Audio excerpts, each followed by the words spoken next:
pengalaman ini saya alami sudah cukup lama. Kalau nggak salah, udah belasan tahun yang lalu. Jadi saya pernah ada sebuah proyek dari kantor untuk melakukan pekerjaan di sebuah gedung milik sebuah instansi.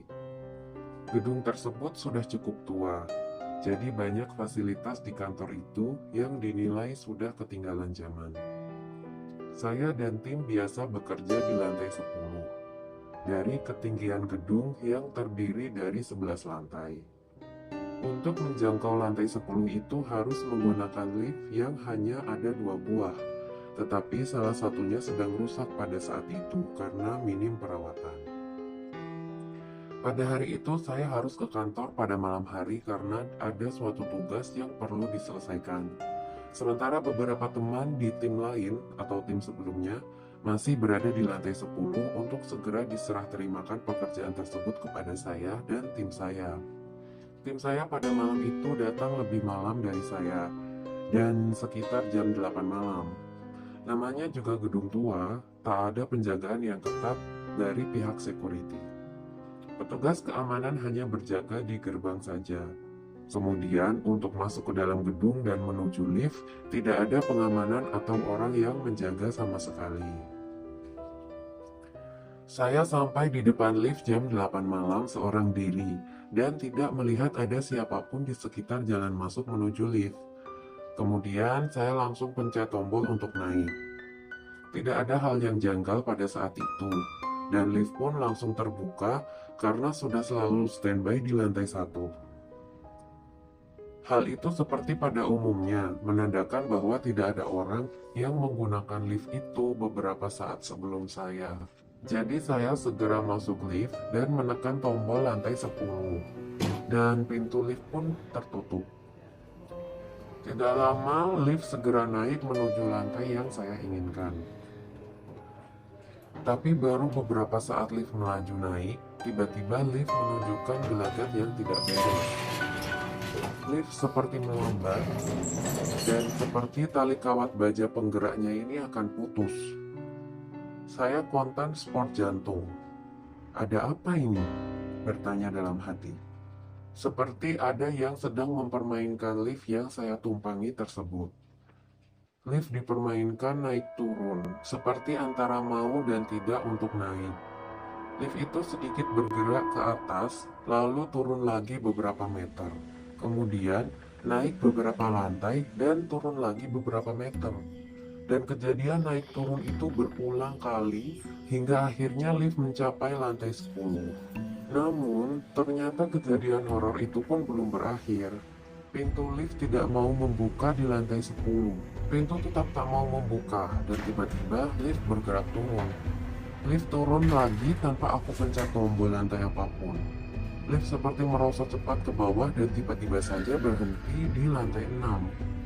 Seketika pikiranku langsung nyambung ke cerita orang-orang kalau di lantai 6 itu adalah lantai yang paling angker karena pegawainya banyak yang melihat penampakan di situ. Tak lama berhenti, masih di lantai 6, tiba-tiba pintu lift terbuka sendiri tanpa saya pencet. Dan tampaklah kegelapan buta, hitam pekat tanpa penerangan sedikit pun. Ternyata pegawai di lantai itu sudah pulang semua tanpa ada satu lampu pun yang dinyalakan. Setelah pintu lift terbuka beberapa saat dan saya terdiam, saya merasa aneh terhadap gelapnya pemandangan.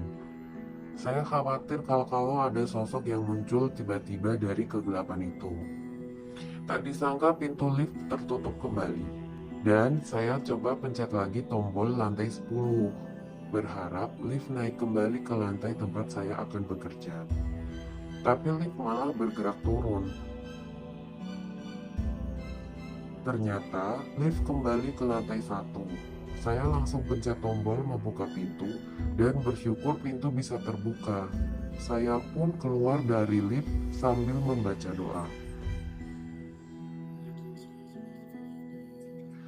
Saya berdiam diri di lobi lift sambil menenangkan diri. Saya menunggu adanya kawan-kawan yang akan datang. Dan akhirnya beberapa kawan satu tim pun tiba. Dan kami bisa naik lift kembali bersama-sama ke lantai 10.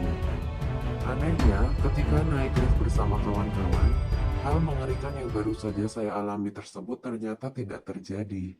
Kondisi lift kembali normal. Kejadian itu saya ceritakan kepada kawan-kawan, dan ternyata gedung kantor itu memang angker. Jadi menurut beberapa cerita, pernah terjadi sebuah kasus pembunuhan terhadap seorang wanita yang mayatnya dibuang di belakang gedung.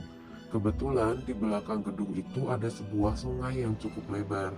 Jadi mayat itu dibuang ke sungai tersebut, dan cerita yang beredar, sosok wanita korban pembunuhan itulah yang sering menampakkan diri di lantai 6. Namun hingga saat ini saya masih berprasangka baik. Maksudnya saya masih menganggap bahwa kejadian lift naik turun itu adalah karena mesin lift yang sudah tua dan jarang dilakukan perawatan. Atau dengan kata lain, lift dalam kondisi sedang tidak layak pakai. Dan saya sedang tidak beruntung.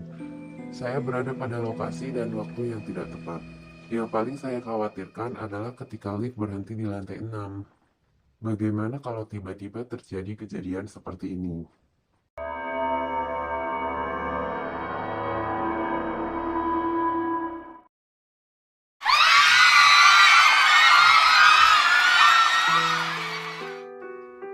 Tapi untungnya tidak terjadi.